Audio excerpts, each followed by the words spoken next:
Hello. Room make ഓവറിന് ശേഷം നമ്മൾ room പിന്നെ ഡീപ്പ് ക്ലീൻ ചെയ്തിട്ടില്ലായിരുന്നു. അപ്പോൾ ഇന്ന് നമുക്ക് ഡീപ്പ് ക്ലീൻ ചെയ്യാം. ഫസ്റ്റ് തന്നെ നമ്മൾ ഈ ഒരു ടേബിൾ സൈഡാണ് കേട്ടോ സെറ്റാക്കുന്നത്. അപ്പോൾ ആദ്യം തന്നെ എൻ്റെ സ്റ്റിക്കേഴ്സും കാര്യങ്ങളൊക്കെ ആ ഒരു ജേണൽ ബോക്സിലേക്ക് സെറ്റാക്കിയിട്ടുണ്ട്.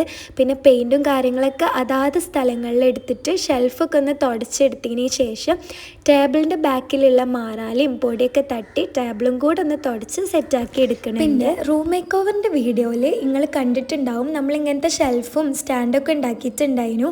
അപ്പോൾ അതേമേൽ ഈ സാധനങ്ങളൊക്കെ അറേഞ്ച് ചെയ്തിട്ട് വെക്കണുണ്ട്. പിന്നെ എൻ്റെ ജേണലിൻ്റെ ബുക്ക്, പെയിൻറ് ചെയ്യുന്ന ബുക്ക് അത് ഞാൻ പുതിയത് മേടിച്ചിട്ടുള്ളതായിരുന്നു.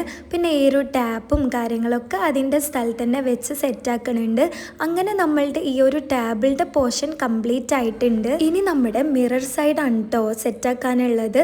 അപ്പം ഞാൻ അതിൽ ഷെൽഫിലുള്ള എല്ലാ സംഭവങ്ങളും എടുത്ത് അവിടെ തുടച്ചതിന് ശേഷം ഇതേപോലെ ഒരു ബോക്സ് എടുത്തിട്ട് അതിലാണ് ഓർഗനൈസ് ചെയ്ത് വെക്കുന്നത്. അപ്പോൾ ഇതിൽ ഞാൻ യൂസ് ചെയ്യണ കുറച്ച് സാധനങ്ങളും പിന്നെ കാണാൻ നല്ല ഭംഗിയുള്ള കുറച്ച് സാധനങ്ങളും ഞാൻ ഇതിൽ വെക്കണുണ്ട്. അതായത് എനിക്ക് ഇഷ്ടമുള്ള കുറച്ച് സാധനങ്ങളാട്ടോ വെക്കണത്.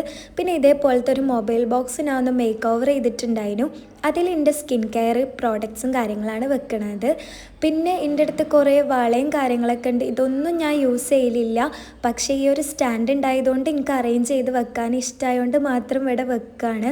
ബാക്കിയുള്ള എല്ലാ ഓർണമെൻറ്റ്സും ഷെന്നൻ്റെ ഷെൽഫിലാട്ടോ ഉള്ളത്. ഓളാണ് അതൊക്കെ യൂസ് ചെയ്യണ ആള്. അങ്ങനെ ഒരു തുലിപ് ഫ്ലവറും കൂടെ വെച്ചിട്ട് നമ്മളുടെ മിറർ സൈഡും കംപ്ലീറ്റ് ആയതിനു ശേഷം ഇവിടെ എല്ലാം ഒന്ന് അടിച്ച് വാരി തുടച്ച് സെറ്റാക്കിയിട്ടുണ്ട്. പിന്നെ ബെഡ്ഷീറ്റും കൂടെ വിരിച്ചിട്ട് നമ്മളെ പിങ്കിനെ നടുവിലും കൂടെ വെച്ചിട്ടുണ്ട്. പിന്നെ ഈ ഒരു പ്ലാന്റിൻ്റെ അവിടെ ബോ കൂടെ വെച്ചിട്ടൊന്ന് സെറ്റ് ചെയ്തെടുത്തിട്ടുണ്ട്. അപ്പോൾ ഇതാണ് നമ്മുടെ ഫൈനൽ ലുക്ക് കേട്ടോ. അപ്പോൾ ബെഞ്ചമിൻ ഫ്രാങ്ക്ലിൻ പറഞ്ഞ പോലെ for every minute spend in an organizing and hour is earned എന്നാണല്ലോ. അപ്പോൾ ആ ഒരു സന്തോഷത്തിൽ ഇമ്മുണ്ടാക്കിയ നല്ല ബിരിയാണിയും കൂടെ കഴിച്ചിട്ട് നമ്മുടെ ബാക്കി പരിപാടി ഞാൻ ചെയ്തു. അപ്പോൾ എന്തായാലും ഇങ്ങനെ നല്ല അടിപൊളിയാക്കി വെക്കുമ്പോൾ നമുക്ക് നല്ലൊരു റിഫ്രഷ് ഫീലിംഗ് ആണ്. ഒപ്പം തന്നെ ഒരുപാട് ക്രിയേറ്റീവായിട്ടുള്ള കാര്യങ്ങൾ ചെയ്യാനും പഠിക്കാനും ഒക്കെ തോന്നും കേട്ടോ. നമുക്ക് കൂടുതൽ പോസിറ്റീവ് എനർജി ഫീൽ ചെയ്യും.